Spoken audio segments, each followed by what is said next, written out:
Hey, everybody, it's John Halpin. I'm here with Ryan Fowler. Welcome to the Week 13 Tuesday edition of Pickwatch Live.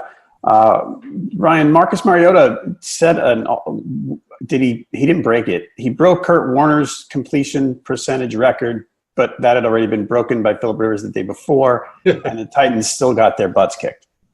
Yeah, let's not undervalue what Lamar Miller brought to the table last night. Lamar Miller's career, from not only a gambling perspective last night, but just the arc of his career, kind of a forgotten man there this last few years in Miami, goes to Houston, has quietly put together a nice little resume there, and that big run really set the tone for the rest of the game. Obviously, Demaryius Thomas, that trade with the Broncos a few weeks ago actually benefited and came into focus this week, because the way the Titans started that game, jumping out 10-0, we saw it with the Cardinals against the Chargers on Sunday. Cardinals jump out to a 10-0 lead, and then poof, gone. When Deshaun Watson starts to get rolling, and again, it's not the prettiest at all times, especially when he rolls out of that pocket. I noticed it when he ran that one down to about the 10-yard line. He's keeping that ball out there, and it almost got knocked out. And to some, they thought it was a fumble, not to those who took the Texans given 6. But a great game all the way around, I think, for both sides of the football. J.J. Watt looked dominant, and the Texans they're rolling. The record speaks for itself. The Titans are probably one of the most confusing teams, if not your Carolina Panthers, this NFL season. Yeah, the Titans, I was so ready for them 2 weeks ago. Yeah. They were on the march, and now they're not. They're not. And Mariota, we can't blame Mariota's injury anymore. Like, my biggest question last night was, is he okay? Right. And he seemed to be okay. Yeah. And they still just got crushed. Yeah, and I think if you go back to the way that game started, they kicked the field goal, they go up 3-0. The Janu touchdown was broken coverage.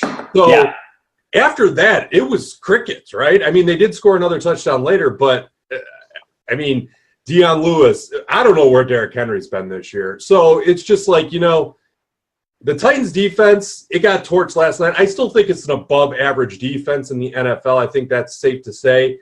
But I think the offense, they really missed Delanie Walker. You hate to just pin it on one person, but you wonder what that team would be if Mariota still had a security blanket and Delanie Walker, even though he was up there in age. If he was there all season, how much better that offense would be. They still would probably forget about Derrick Henry, but I think they'd be a lot more comfortable running their system with him and Corey Davis. That's an interesting point. They're just, I don't know. With that team, I've been saying all year, I don't know what to make of them, and now it's just, we're 11, 12 weeks in, and it's what I can make of them now is not great. I thought they were above average, and they're not. And again, when we keep pushing this forward and we look to the last 4 weeks and on into the postseason, you've mentioned it in previous weeks, that Texans front seven is nasty. With J.J. Watt at 100%, Jadeveon Clowney has taken steps this year, which I think a lot of people held their breath and they wondered, is he another Mario Williams or something where it was a busted first-round pick? But he's really come on. And then there's other guys that, again, you forget their full name. Covington had a good game last night. But yeah, that's pretty nasty right now. All right, we're going to check out the way we were for this past week. You want to do screen share? Screen share. Screen share. I really want the 1970s, early 80s sports update music. I know, that's kind of what I was thinking, but I can't do it. I can't mimic it. I know. Neither can I. And I'm not about to while we're recording. But I think if we could get some unlicensed music, that'd be great. So we're going to go. No, that's me and you. We're sharing ourselves. That really doesn't work. Everybody. Let's go to Pickwatch. Here we go. And we're going to go to experts against the spread. Right? There we have it. Come on now. Hey, now I got Mitch Trubisky up there. It's a guy we're going to talk about soon. Interesting. All right. So there's Ben Volen from the Boston Globe at the top of the list again. And Jamie Eisenberg killing it. Yeah, I need to talk to him about that. I need to get him. We might need to get him on and bring him in as a guest or something. That'd be great. You can do that. All right, so we both were 11-4 straight up.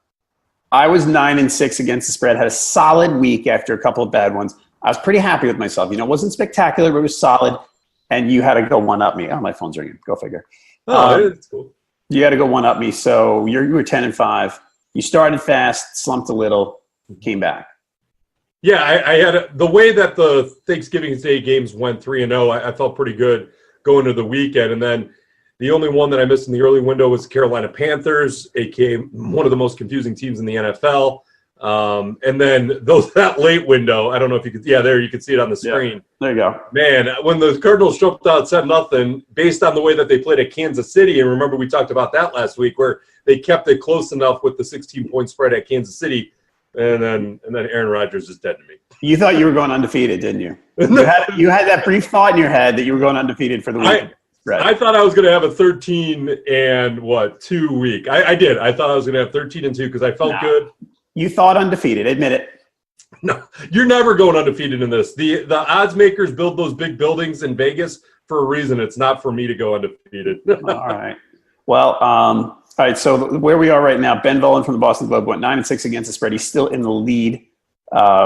He's ahead of Jamie Eisenberg from CBS Sports by 1.5 games. You are 6th against the spread. That is pretty strong for the season. I'm 23rd. Josh is 34th. But I am approximately, 6 games behind you? 7 total. Another guy that's made a huge run is Mike Clay from ESPN. That guy shot up the leaderboard. Hey, if you click on it, can you see what he's done week to week? I believe I can. Let's check it out. This is one of the great new functions that's been added over the course of the season. Okay. Mike's best at picking the Green Bay Packers. How about that? Yeah. 2018. Where are you, Mike Clay? There it is. So, look at the last a lot of green. Many weeks. So the last 4 weeks, 9-4, 11-2-1, 7-6, 9-6. It's a lot of green. It's pretty strong. Yeah, look at that. Very, very strong. He had the Titans last night, though. Come on, Mike. Come on. All right, so we're going to go back to that the Experts Against Spread page. But so the best record of Week 12 was Jim McBride from the Boston Globe, went 12-3. On the straight up, there are 3 people tied for the lead experts straight up. Elliot Harrison from NFL Network, Nathan Jenke from Pro Football Focus, and Dave Richard from CBS. Jamie Eisenberg, again, 1 game back and straight up, having a good year. On that straight up, I'm 31st in the standings, 7 games back of those other guys. You are 41st, and Josh is 53rd. Among the fans, username TV8688 went 14-1 straight up. He was thinking he was going to go undefeated. What was his loss? Hold on. Let me check that. So fans straight up. You're still watching this, everybody. Everybody's watching this. Everybody's watching this, but you're watching the screen share and not going, I don't want to look at that. His only loss was the Steelers. How about that? Thanks, Big Ben. Unbelievable. So for TV 8680, it was 14-1. He leads the entire site, 123-50 straight up. Upstate 1-2-3-4 was ahead last week against spread, went 9-6, so still leads at 96-69. So that's that. All right, we're going to go off the screen share. Back to us. Hey, everybody. All right, if you have questions on Twitter, I'm at Halpin37. He's at Freelance Fowler. The main Pickwatch account is at Pickwatch. Remember, that stuff you just saw, the functionality where we search Mike Clay's picks week to week. We can see how he did based on picking each team, who he does well with, who he doesn't do well with. Same for us. You can look back at our past year's picks. All that stuff. There's so many things being added all the time. NFLpickwatch.com, where you can make your picks and track everybody else's every week. All right, so we're going to go week 13. Now that bye weeks are done, we have 16 games to cover. So we are going to step on the gas a little bit, Ryan. Okay? Because sometimes we go to an hour with 13 games. I don't really have any desire, and I don't know if anyone else does, to have us go an hour and 15 minutes. So we're going to crank through these, especially since it's early in the week. We're going to make picks for the Thursday game. And Thursday, I want to start there. Saints at Cowboys. We've got Saints favored by 7, over-under 53. Ezekiel Elliott didn't practice with a hip injury, first practice of the week. Doesn't seem like anything to worry about. Traquan Smith was still limited on Monday for the Saints. It's something you're going to want to watch.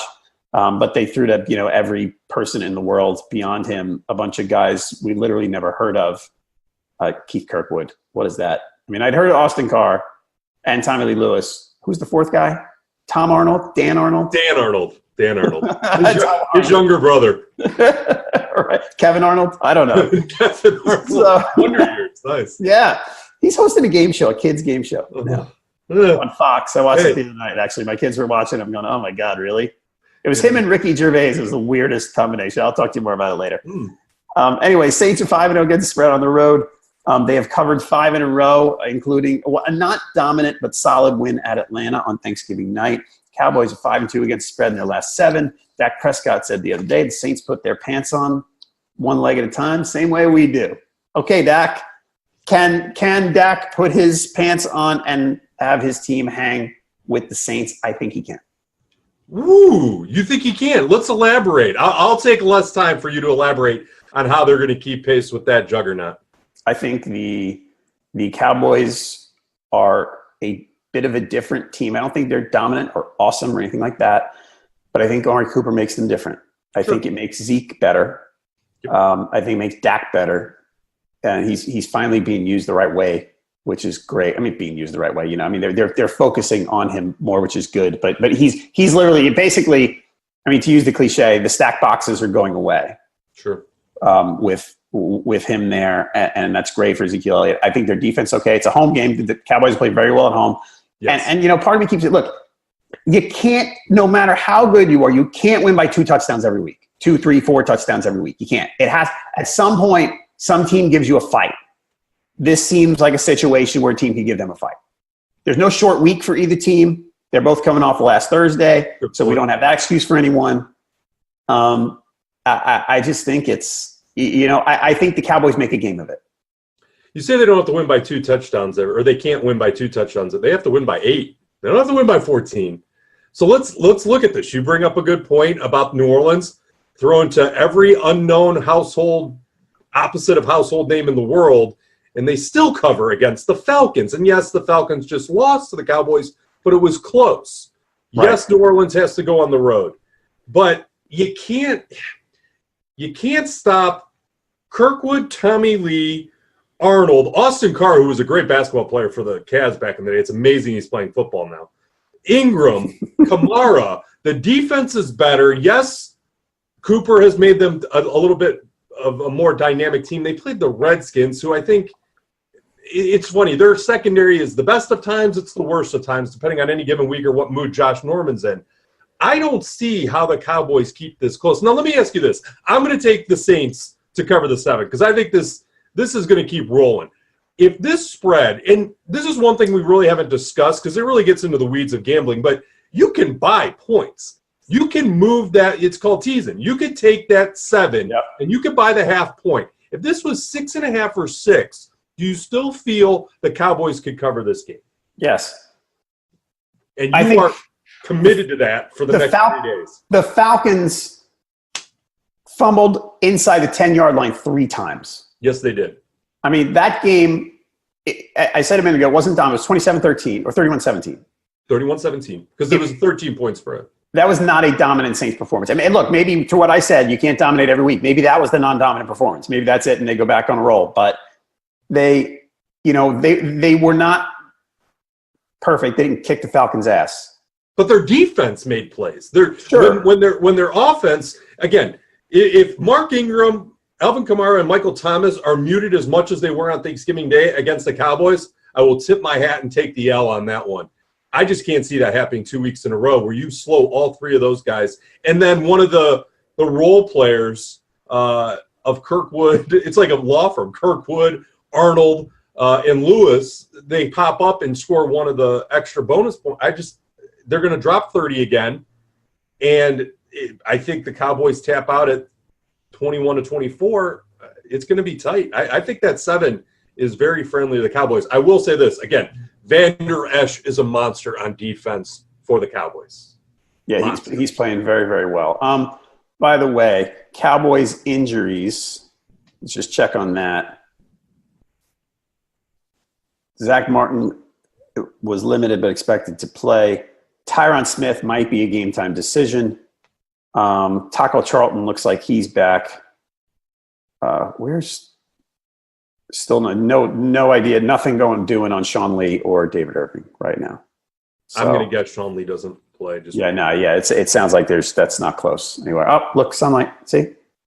You're a ray of sunshine. All right, so I'm going Cowboys. You're going Saints. This puts me in the odd position of rooting for the Dallas Cowboys, which I get really terrible. All right, let's go to Sunday. Colts Jags. Colts favored by 3.5 at Jacksonville. Over under 48. So lots of news here. Lots. The Jags fired offensive coordinator Nathaniel Hackett, benched Blake Bortles in favor of Cody Kessler. Leonard Fournette gets suspended for his fight at Buffalo. So the Jags are a big the Jags are in flux.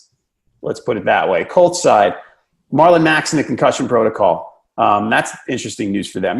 Wilkins ran okay when he came in, and so did Hines. Jack Doyle on injured reserve, but that's okay because Eric Ebron gets 7 touchdowns a game, so that's okay, tight end for them. The Jags have lost 7 straight, okay? The last 4 of them were kind of close. Well, not that. Actually, they were down 24-14 the other day, and they scored a late touchdown, right? So I don't know how close we're going to call that one. These teams played each other 3 weeks ago. Indy won at home, 29-26. Colts are on a roll, 5 straight, including a close win against the Dolphins the other day. I said someone yesterday, I think the Jags are in a death spiral. Mm-hmm. Most teams don't get to that point. I think the Jags are at that point. Yeah, here's the way I look at this game. I'd hammer that 3.5. With Fournette suspended as of now, we'll see if he appeals and plays. That would kind of change my prism a little bit because I think if Fournette plays, you need Mac to play to feel comfortable in the 3.5. And even then, I'd buy the 3. Again, I got onto this buying points rant this week where you buy the half point so you have a little insurance because I think the Colts still are a field goal better than the Jags if Fournette plays and Mac plays. If Mac's out and Fournette plays, man, I'd be a little nervous on this one. But I don't see how Fournette has really a case because he threw punches, again, with guys with helmets on, which is always hilarious. I like the Colts in the spot. I think the Jags are done. Cody Kessler isn't an NFL quarterback. Hugh Jackson's really excited about this matchup, though, because he was the one that said, hey, trust me, this is the guy that the Browns need, and we saw how that worked out. I love the Colts in this spot. Sloppy against the Dolphins doesn't even begin to start at 3 turnovers on 3 consecutive plays in that Dolphins-Colts game was probably the highlight, where Luck threw the interception, Dolphins fumble, and then Luck throws another interception. Plus, he was sacked for the first time since week 5. They get that cleaned up. I think Jalen Ramsey's quit just based on some of his post-game interview quotes. I just don't think he cares right now because it went so opposite of the way he thought. They're ready for some golf here in a month. I'll take the Colts to cover if Fournette's out. You're trash. You're trash, Ryan. You're trash. Yeah. Oh, yeah. He makes some plays with his legs. I make some plays with my mouth. All right. So, yeah, I think this is – I hate giving 3.5 on the road, but I think I'm going to do it in this case because the Jags are just – it's just such a bad situation. I was surprised how well Josh Allen played against them. I know he did a lot with his legs, but he made some throws too. And again, don't jump ahead on Josh Allen. Let's talk about – we got to talk about Josh Allen later. Oh, yeah. Because we're going to talk about him more. But we're going to keep it under an hour. That's right. Let's move. All right. So, by the way, this one's up to 4. So if you want the Colts – in some places up to 4. If you want the Colts, you better get them now. Same thing if you want the Saints – I think you better get them now because that's going to 7.5. I had it at 7 when I first started prepping for the show. Panthers, Bucks. Panthers by 3.5, over under 56. Now, I would not use the term death spiral here, but tailspin might be a good one for the Panthers. Tough one. I knew that would be a tough game. Yeah. They lost one of their starting corners. The way that game worked, they lost one of their starting corners, Dante Jackson, on literally the first play of the game. They had 4 active corners, and 2 of them are slot guys. So they had slot guys going outside, and it just didn't work. They just got killed. And on the last drive, they got killed. But, the Panthers' offense did okay. They just sputtered in the red zone a little bit. I don't know. It wasn't a terrible game for them. They just kind of didn't execute some things. As Ron Rivera says over and over, missed opportunities. Ron, you know when people overuse phrases and you say, drink? Yes. Missed opportunities is Ron Rivera's phrase. That's his phrase. A lot of coaches say I have to watch the tape, too. That seems to be a trending topic on Twitter come Sunday night. I think Rivera, in his Monday press conference, he said missed opportunities 4 times in the first 2 minutes. Literally. So, anyway, this team's not playing well. I don't want to bet on the cold team on the road here, and they've struggled on the road. They're 1-4 on the road. However, they're 6-5 now, so now they're fighting with other teams that are tied with them, and the Seahawks have a tiebreaker over them, right? Okay. The Panthers have, in the final 3 weeks, Saints, Falcons, Saints. They need these next 2. Like, they are desperate. This is, I don't want to say must win's a tough phrase. This is almost a must win for them. I mean, if they don't win this one, I think they're cooked. So, and the Bucs are they're not good. They played a bad 49ers team the other day. I mean, they did their job, and they won. And Jameis didn't throw an interception. Jameis didn't throw an interception. By the way, for some background, the Panthers beat the Bucs 42-28 4 weeks ago. I think they were up 28-7. I don't know if it was 35-7 or 35-14. They were up a lot. The Bucs have actually been 3-2 at home, which is a little interesting. By the way, the over here, Carolina 4 of their last 5 over, Tampa Bay 9 of their last 12 over. They might be without Deshaun Jackson. We're going to have to wait on. Anyway, that's a lot of information there.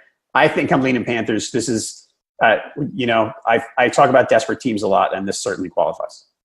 Yeah, I'll probably take the Panthers too. I think the Buccaneers, that offense is well on its way, but it's just so on the opposite end of the spectrum of where their defense is. And Christian McCaffrey's balling out. I mean, that guy can't be stopped right now.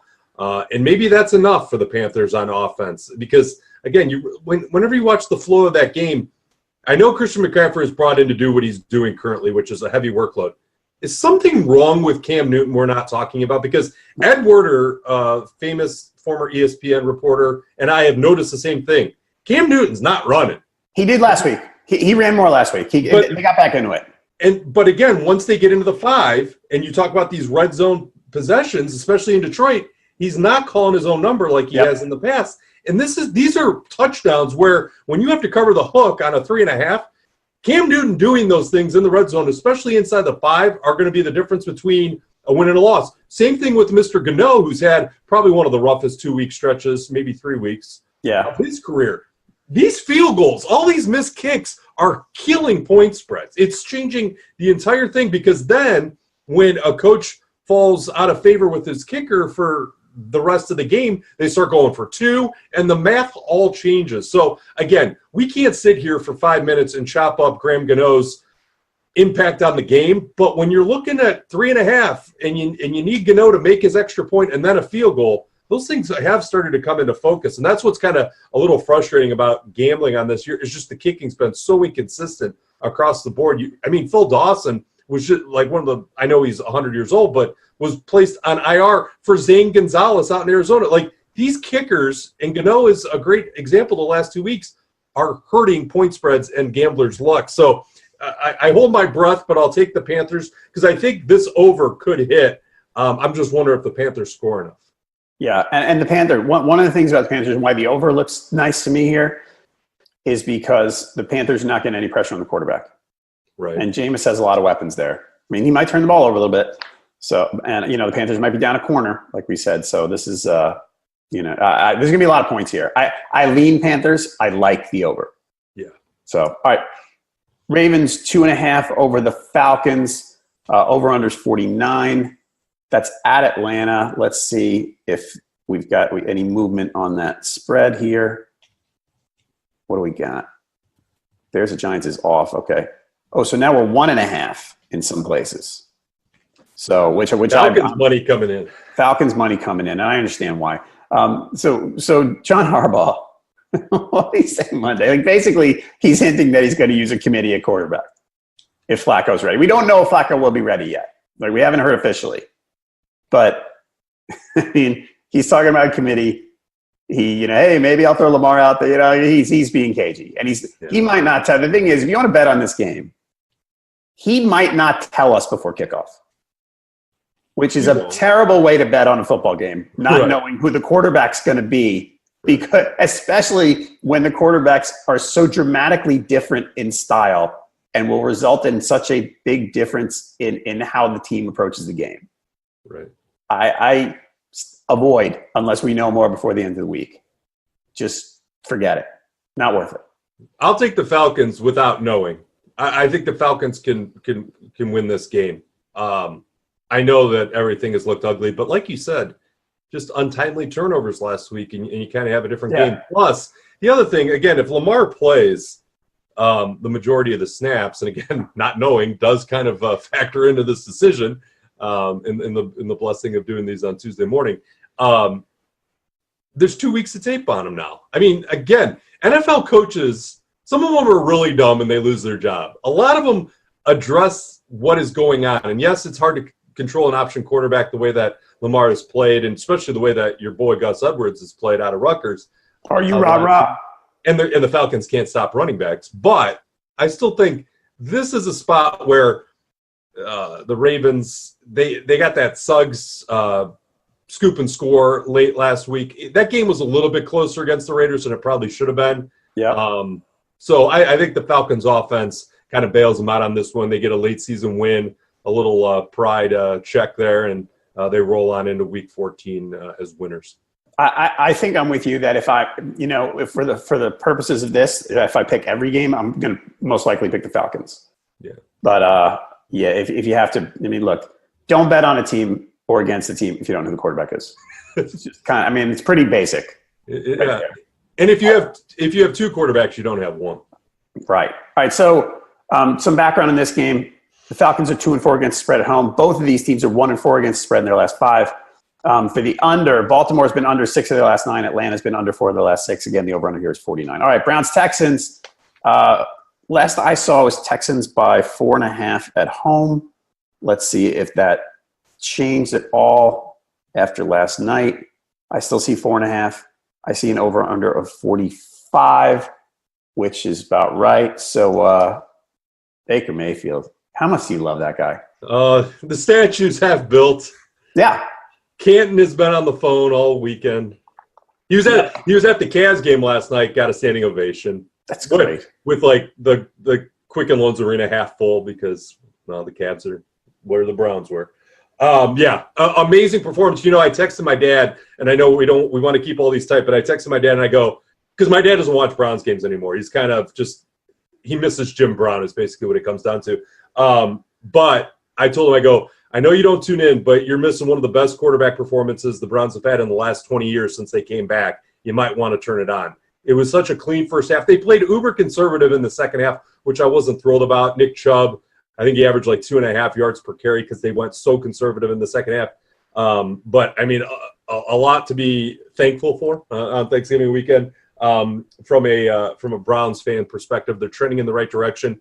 This game makes me really nervous. Houston's clicking. I know it's a short week, but everything is not – all that glitters is not gold in Cleveland, as we have learned in the past.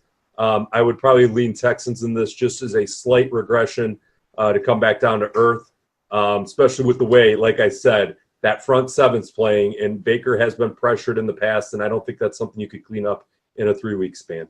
I think I probably would too. By the way, keep an eye. Michael Rubin, from the CEO of Fanatics and the owner of the Sixers, ran a thing yesterday asking who was going to be the most popular, what was going to be the highest single selling item on Fanatics for Cyber Monday.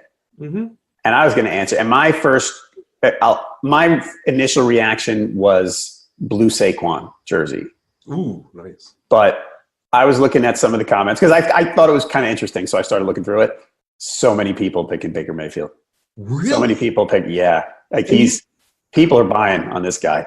And you know what's weird? And I know this because I went to Bowling Green State University and they share the same color scheme. Brown and orange is a tough color scheme to pull off. So it's always interesting. You might love Baker Mayfield. You might be going with that white jersey and orange lettering just because it's a little tricky to pull that off. But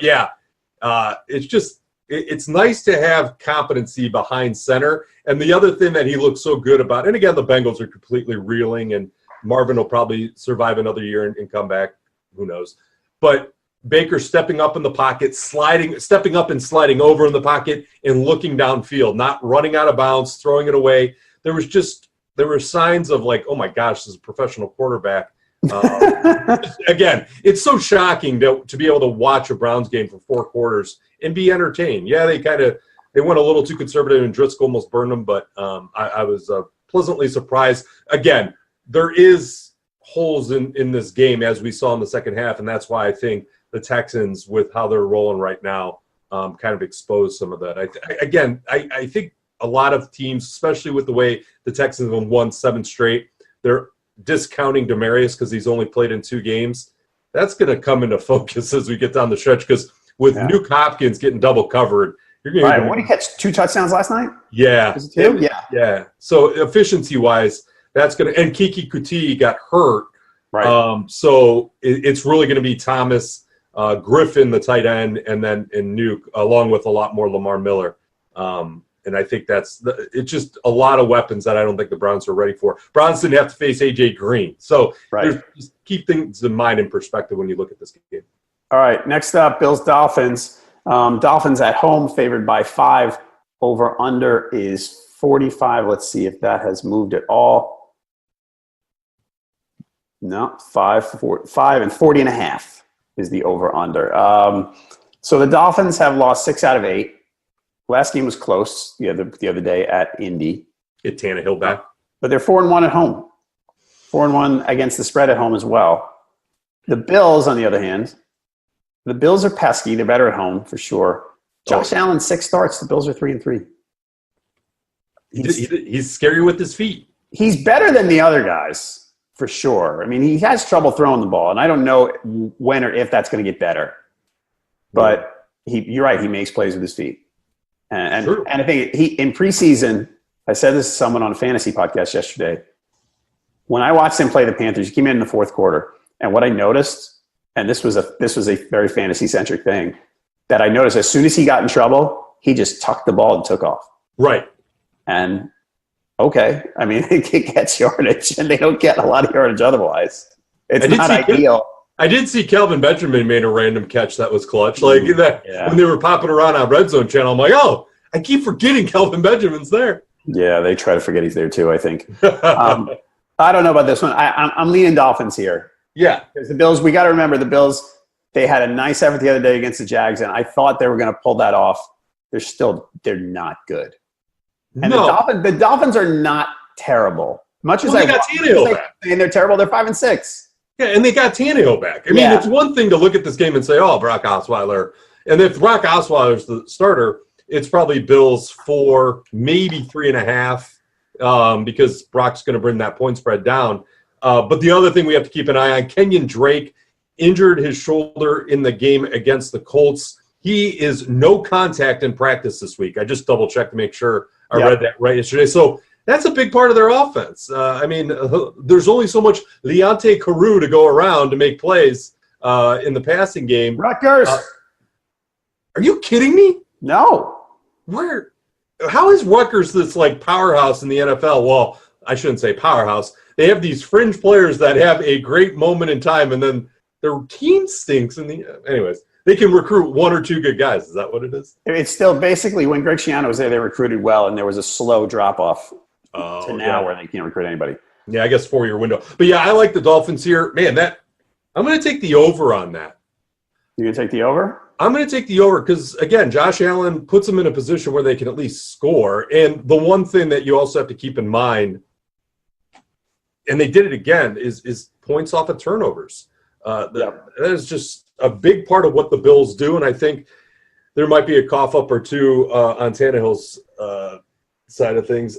But, yeah, I like the Dolphins in this matchup. I think they let one get away against the Colts in a game that they should have won, not only because they covered. Right. And I'm really mad at myself for taking the Colts 7.5 there. But, I think the Dolphins are going to be able to cover this game. All right, next up, Bears-Giants. We're not going to talk about this one for long. Giants are 0-4-1 against spread at home. I saw a number of 4.5 Bears by 4.5 yesterday with an over under 45. But Mitchell Trubisky's status is up in the air, so it's kind of pointless to talk too much about this one. Because you want to talk about Chase Daniel? I mean, Chase Daniel was okay. I love him. I mean, dinked and dunked, but that was all right. I think if Chase Daniel plays, the Giants might win straight up. I think the Giants are, despite their record, they're somewhat respectable now. You think they win straight up? I think the Giants can beat the Bears straight up. The Lions almost beat the Bears straight up. I mean, it was a close game, and if Stafford didn't throw that terrible pick. And you think that then you're inferring that the Giants are better than the Lions. Is that true? I think they're close. I shouldn't go too crazy on this. I like the Giants. That offense is great, and it's just sometimes Eli, the arm strength isn't what it used to be. He underthrows some of his receivers that are amazing, and all he has to do is lead them, and you miss out on points, and then obviously Saquon. But the defense is – It's dumb. The reason when the offense does well, it's Eli dumping off to Saquon, and that's right. It. I mean, they played a team the other day with 3 cornerbacks that weren't on the team a month ago, that were kind of on – I think they were on the street. That's why everybody looked that big. A good quarterback would have torn them to shreds. What would Drew Brees have done? Right? I mean, they would have scored 50. Yeah. Which is what they did the week before anyway. Right. When some of them were hurt then. Right. So, yeah, I don't know. I think we're going to – let's move on from this game because there's too much we don't know. We'll get back to it on Thursday. Broncos-Bengals. Look at the Broncos. So the Bengals I got my Philip Lindsay jersey on Cyber Monday. This is great. Did you get Philip Lindsay hairdo? You should get that. Woo! Good stuff. That is unique. Yeah. All right, so Andy Dalton on IR, so Jeff Driscoll starts for the Bengals. You said that laughing. Speaking of tailspins, wow. Yeah. The Bengals are in one right now, even though they're 5-6. AJ Green, we don't know when we're going to see him again. Maybe they'll just let him sit out because he has a quarterback. I don't know. I mean, he'll play if he's healthy, but it's not good. The Broncos in their last 6, they're 5-1 against the spread. Bengals exact opposite, 1-5 in their last 6.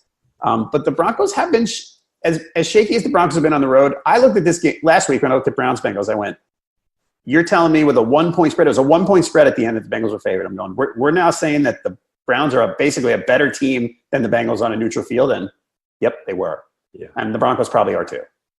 Yeah, I tend to agree. I think this is going to be a big day for Lindsay again. The one thing that you look over the last 4 games for Philip Lindsay, averaging close to 90 rush yards per game. Imagine if he got a consistent workload. He's averaged better than 7 yards per carry in back-to-back games, and those are wins over the Chargers, playoff team, wins over the Steelers, playoff team. So I don't know what do they have to and again, Lindsay plays with such a chip on his shoulder, he's going to hurt the Bengals. Literally, he runs so angry and he's chirping after every play. And I think that's because he probably had to defend that haircut back in the day. But He's so angry. I think this is a big day. And the other thing, Case Keenum plays a clean game. He doesn't throw for 200 yards, and he probably won't have to, because I think the other thing you have to consider is the pass rush of Driscoll just is going to be a very frustrating day for him, making his first career start in year 3. Not a great sign. You might even see Tom Savage, who they signed for their backup, Rutgers. This game. Created a monster. This is just getting me back for all the Kenny Britt. Kenny Britt's not even around anymore. I know. Right. But yeah, I like the Broncos in this. And by the way, this is up to. I saw the line is off in a couple of places. Caesars, William Hill, and the win. The line is off. I see it up to 4 somewhere. If you want the Broncos, get them now, because it's going to go up with this news. Rams Lions. It's at Detroit. Rams favored by 9.5. Over under 54.5. Rams coming off the bye. For the Lions, Marvin Jones on injury reserve. That hurts. He was out last week. So we're going to see more Bruce Ellington. Kerryon Johnson, don't know his status yet. He's a TBD. Aqib Talib might return for the Rams. He was that injury reserve designated to return. I don't know if he can be back this week. He's going to return at some point. It sounds like they're saying, hey, maybe, kind of, sort of. We don't know. So they need him. So the Rams, chinks in the armor, I think. Still 5-6-1 against the spread. Yeah, excellent football team for sure. But 2-3 against the spread on the road. Last 8, they're 1-5-2 against the spread. On the other hand, Detroit's 1-4 against the spread in their last 5. Is this number big for? Is 9.5? Does that sound right to you? It's definitely high, but I think what this is factoring in is a few things. A microcosm of what the Lions are on Thanksgiving Day without Golden Tate, who was traded to the Eagles, without Marvin Jones, and without Kerryon Johnson. This goes back to the old Lions, where everything's placed on Matt Stafford's shoulders to make a play. Because what had happened when things were going good for Detroit this year was Kerryon was taking some of that burden off him. Theo Riddick and LeGarrette Blount, God bless them, they tried their best. LeGarrette actually had a pretty good game against the Bears. They need Kerryon Johnson to cover this 9.5. If he's out, I don't think with Marvin Jones on IR, I don't think there's a way they keep pace. I understand the hesitation, especially with these teams coming out of the bye. And I know there's stats that say don't get carried away of teams coming out of the bye and this and that, and especially West Coast teams coming east. There's been some flat performances of these teams coming out of the bye this year. I think this is they roll them. They just the Lions defense, though improved with Snacks Harrison against the rush, I think Gurley has a big game in the receiving game, and there's just not enough. Now, if Kerryon plays, I have some pause, because then you at least have some balance where you can control the clock a little bit, shorten the game, and then maybe stay within striking distance. But I don't think he's going to be back, so I'm going to take the Rams. Okay. I don't know what I'm going to do here yet. I'm probably going to take the Rams too, but I'm not sure. Huge spread. Yeah. Speaking of huge spreads. Oh, my God. I didn't notice that one yesterday. Packers-Cardinals. Packers, all right, last we checked, Packers by 14 at home. 14 and a half at William Hill. Over-under is 45. The Packers are not good enough to be favored by 14 points against anybody. You know what this is a penance for? This is the Cardinals blowing a 10-0 lead and just getting annihilated by Phillip Rivers in almost a perfect game. That's where that spread comes from. This has nothing to do with Green Bay. This is the Cardinals completely forgetting how to play football after jumping out to a 10-0 lead. Because the Packers, you're right, they're not good. And I don't even want to pick this game. If I had my druthers, I wouldn't touch this game because it scares. Because I would take the Cardinals, and then the Packers will win 45-10. Because they're still. Go ahead. I mean, the Packers, what? They're 4-0-1 at home, right? I mean, that's the silver lining here. Right. But and Aaron Rodgers, he does not want his name dragged through the mud along with McCarthy. So there's still going to be moments where, because again, Rodgers just looks disinterested out there. He's ready to blame a broken down offensive line. David Bakhtiari, I butchered that. That poor guy, he can't stay healthy, and he's one of the best linemen that protect Rodgers. And he had 2 knee injuries in the same game, so he's not playing this week. I'm going to take the Cardinals to cover the 14, but I don't like it.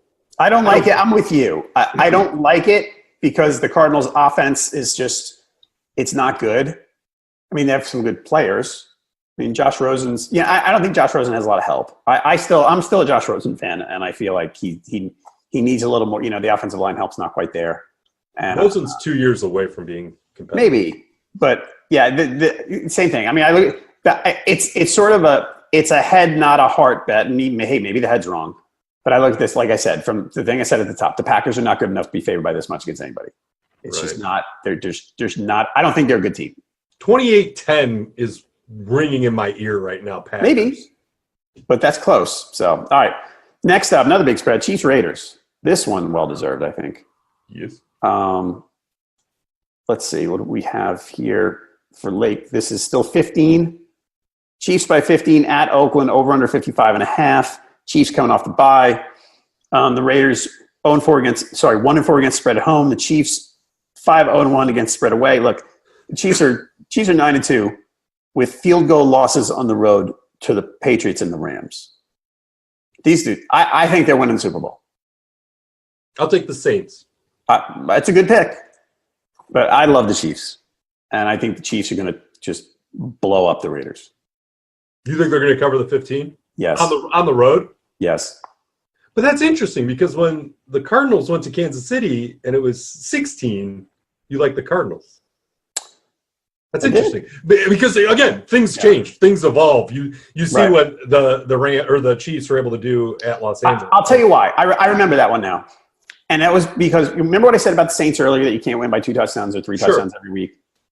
I felt like the Chiefs were ready to take someone a little lightly and sleepwalk a little bit through a game, which I think they might have done there. And the Chiefs and maybe the Cardinals and maybe offensive coordinator changed all that stuff. I mean, I felt like their reason. And now coming off the bye, Andy Reid's been good off the bye, right? He's the one who's been really good off the bye. Yeah, that is true. So, and the Raiders are, division rival. I think they're going to nuke them. I'll lean Chiefs. I think you bring up some good points. The other thing you have to remember, the Raiders in that game with the Ravens this past weekend, Lamar Jackson, I believe, threw 2 interceptions, and the Raiders are not a good secondary. Right. So when you look at if any positives came out of the Raiders to make you feel like they could cover it this week, remember that Lamar Jackson was throwing, and that's not a good thing. And remember that when you're thinking about Falcons Ravens too, by the way. So all right, we're going to go to next up on the late games. Jets Titans. Is that a late game? Really? That's a late game. 4:05. Yikes. Spread is 9.5, depending on where you look, in favor of the Titans. Over-under is 40.5 or 40, depending on where you look. Jets 1-4 against the spread on the road. 4 of their last 5 losses have been by 2 touchdowns or more. The only one that wasn't was a game at Miami where it was just a slog of a 13-6 game, and nobody scored a touchdown. I don't know. The Titans we don't know if Sam Darnold's playing yet. The Titans bounce back here and thump the Jets. I mean, the Jets they're not good. The Titans make no sense. The Jets make no sense. Well, they do make sense in the wrong direction. Right, they're bad. I'll take the Titans, and I won't watch the game. I think so too. And we'll see what I want to see the Sam Darnold news. I don't know if that changes. I think Sam Darnold, short term, might make it worse. I agree, because I'm like, he's going to come back, and then playing at Tennessee, everybody's kind of struggled this year there, and he's got to get back. He's got to boot up his systems, to use a computer analogy, because McCown has been in there for, 2-3 games now. I think the Titans, they're angry and embarrassed the way that this game against the Texans shook out. But I just 10 points for the Titans. It's just they have to win by 10. What is it, 20-10? Yep. The Titans are in the wing. Darnold, Rappaport reported yesterday that Darnold's probably not going to play again. 49ers Seahawks. Seahawks by last we looked was 10. Yep, at 10 at home. Over-under's 46. The Seahawks are now firmly in control of their playoff destiny after beating the Panthers. If they win out, they can be fine. The Seahawks, interestingly, they've played 7 games on the road. Wow. Believe that? I didn't believe it. I had to look twice. And I'm actually going to look again. It's so weird that I almost feel like it's wrong and I'm making a mistake by saying it. That they're going to play 4 of their last 5 at home.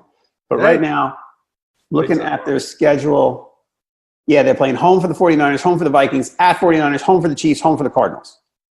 Good for them. So they play well at home. They scratched and clawed to 6-5, playing 7 road games. They are 5-1-1 against spread in their last 7. The Niners 1-4 against spread in their last 5. There's rumblings out of San Francisco that C.J. Beathard might get another chance because Nick Mullins played terrible the other day. Oh, that was such a good story for. I know, for a week it was a good story because he played the Raiders. That's why it was a good story. Yeah, he's a 3rd-string quarterback, and he'll be a good coach one day. This has that game the other day, the Bucs were just. That you knew they were going to get. I mean, after the Reuben Foster thing happened overnight, what do you want them to do? It was just a bad scene, and it's still a bad scene with them. And the quarterback situation's a mess. And the Seahawks are pretty good. Yeah. Oh yeah. And picking up the pace, and now they get to play a bunch of games at home in December. They're going to be they're an interesting story. They're a team that I whiffed on, and I like seeing them do well. And I like the way that they basically it was all new personnel, and they changed a lot, and they've just rebounded really well. I think they're going to start rolling this month. Yeah, I think they cover. I think the way that they run their offense, run the ball. You thought we were going to run the ball, Tyler Lockett burned you. Or Doug Baldwin, who's kind of dragged his leg throughout the course of the season to get to the finish line. And I know he's getting healthier. But, yeah, I mean, it's just they're going to run the ball, and they still can't be stopped. And that's what's so fascinating to me. I mean, they have went through so many running backs since Marshawn Lynch left. To find some type of consistency in that game is fascinating. Plus, they're able to shorten the game a little bit. And when you're going against the 49ers, maybe that's a good thing just because they're not going to be able to keep pace. I think Seahawks roll in this game. Okay. We got someone watching on Facebook, Bob Woodward. Hi, Bob. Not that Bob Woodward, I don't think. If the Packers were to lose this next game, I think Rodgers and Matthews should get their nationwide agent to ask for trades to other teams. Discount double check. You keep those khakis on. I think that Rodgers is going to stay. Mike McCarthy's the guy who's out the door later. Okay. Vikings Patriots. What's up? No, just McCarthy. The disdain for Mike McCarthy is what's so popular on Twitter every week. Vikings Patriots. So we have got, last I saw it was 6. Let's check the latest. Yep. New England favored by 6 at home, over under 48.5. I feel like the Vikings every week play against a team that's 8-3. Really good. They've had a tough schedule. No question about it. So Xavier Rhodes hurt his hamstring the other night, looked serious. Zimmer said Monday, very, quote, very, very mild, end quote. On the other side, Rex Burkhead activated. And he's probably going to play this week. That's fun.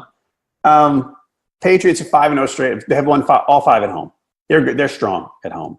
Yeah. The Vikings are – I like the Vikings. I think they're a good team. It's another tough spot. Like I said, I thought they were going to be they were my NFC Super Bowl pick. Mm-hmm. Yeah, this schedule is just – it's tough. I mean, now you got them going here. They played home against the Saints. They played away against someone else good a couple of weeks. I mean, every week it's like something else hard. Yeah, and again, they played well against a Packers team where their defense isn't very good, and Stephon Diggs and Thielen found gaps in space, and they put up some points. The Vikings, again, this is another confusing team. I think Titans at the top, Panthers confusing, and then the Vikings are probably another one in my top 5 of confusing teams. See, this seems like a trap where people who still believe the Vikings are good are going to lean all on that Vikings, and that number might move a little bit. I'll just take the Patriots at home and move on with my life. Because, again, they came out a little sluggish against the Jets, and then they stepped on the gas and just and rolled them. Right. And I think, and you have it in the notes, I mean, having Gronk back, even though he's probably – what do you think, Gronk? At 100% at the peak of his career, what is he now, 65% of what he was? Probably. Something like that. I mean, he's dragging himself out there because he's been very beat up over the course of his career. But having him out there obviously mattered against the Jets. It's going to matter against the Vikings. And I think, again, with that 6, it's begging people to take the Vikings. I'll take the Patriots to win by 7. All right, so I'm looking at the Vikings.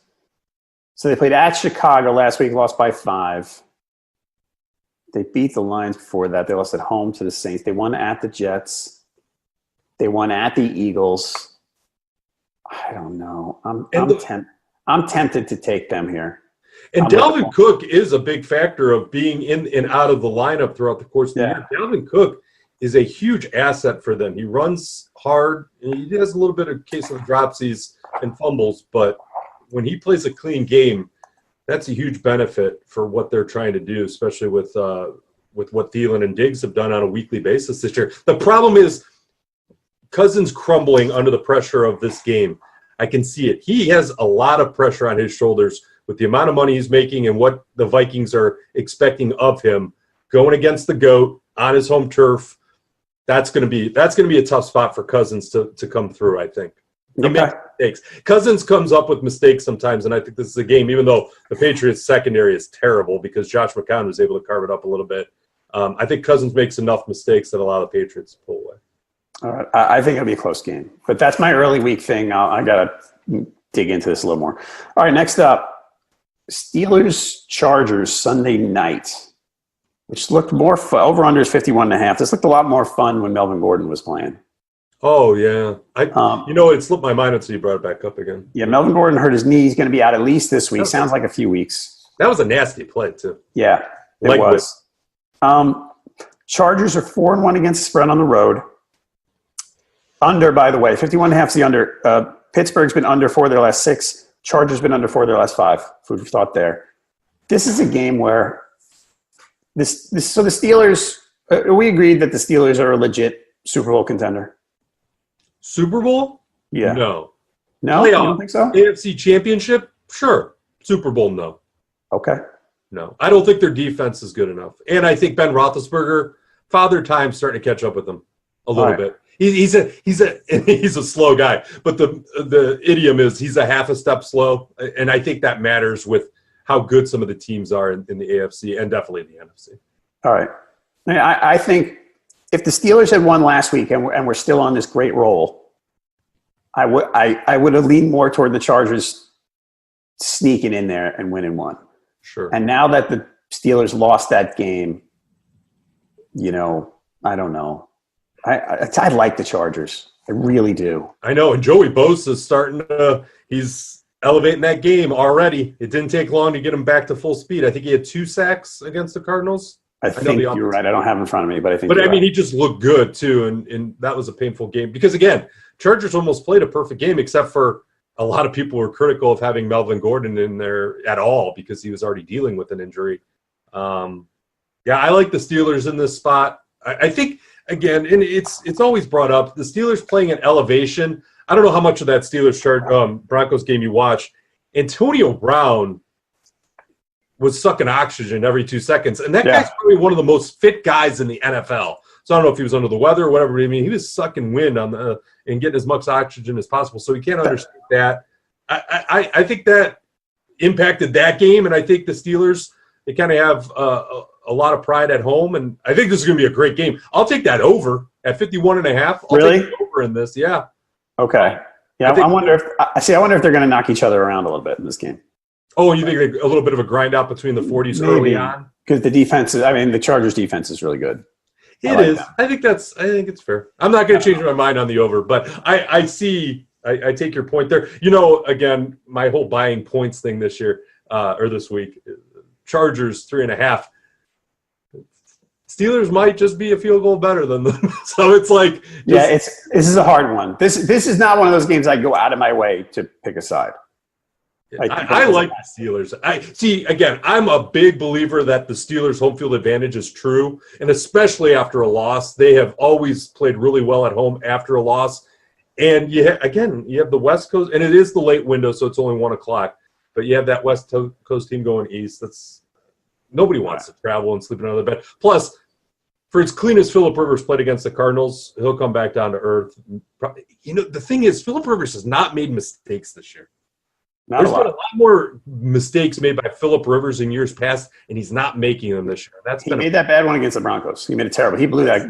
Yeah. But when you look at his game logs, outside of that Broncos game, man, because that was charging. And when they fell behind 10-0 to the Cardinals, I was like, oh, they're charging again. You have the loss to the Broncos, you come out, lose, and then they just annihilated them. All right, last game. Monday night, Eagles, Redskins. Eagles still favored by 6.5. I see 7 in one spot. Over-under is 44.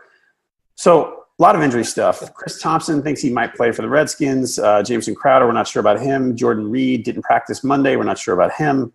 Colt McCoy, we talked about the Eagles' secondary issues. That's a big problem. Colt McCoy was shaky. At one point, he looked like they were going to win that game.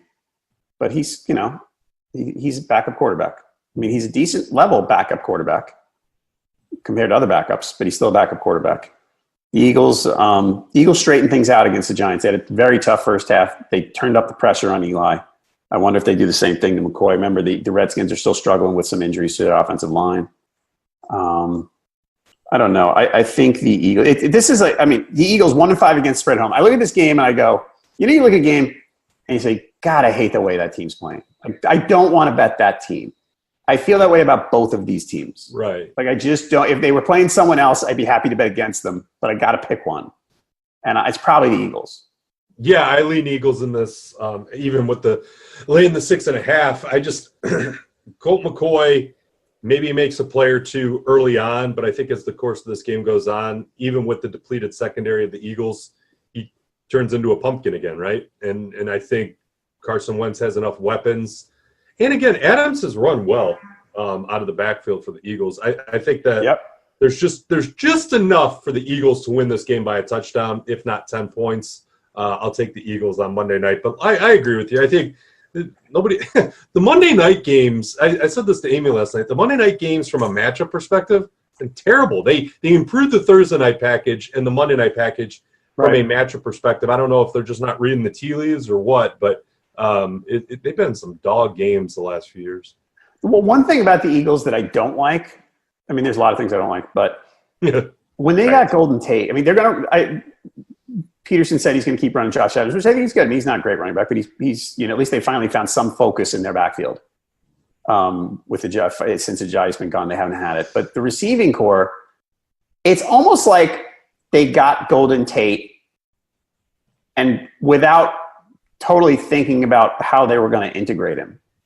The OC said just as much. Yeah, it's like you look at them and they're kind of, Jeffrey gets the ball maybe a little less than he did. And, I mean, Ertz still gets his. But the receiving core, Aguilar we thought was going to be good before the season. And it's kind of a mess. Like that addition, which looked like it could have been a really strong one, that has just not panned out. And it seems like the offense is struggling. I hate to talk about things like, they can't find their identity. But you know what I mean? Like, they got him, and I don't know what they're doing with him. Yeah, because after the second week of Golden Tate not making an impact, the OC said we've had a very tough time finding packages where Tate is on the field and making an impact. So I don't know how that trade deadline conversation goes where the front office isn't talking to the coaching staff or what, because I would think that the OC would be like, oh, well, if we get Tate, I don't know how I'm going to work him in this when we have these solid receivers, above average receivers, and Ertz out of the tight end spot. I don't know where Tate fits in, but it's almost like, oh, we have to make a move. Tate's available. We can get him relatively cheap. We're going to go that direction. And then they just shoehorn him in there, and Tate's like, I'd rather be in Detroit competing because they were still in the ball game back then. I agree with you. I think it might have been a miscommunication between front office moves and coaching staff. That reminds me, very quick tangent.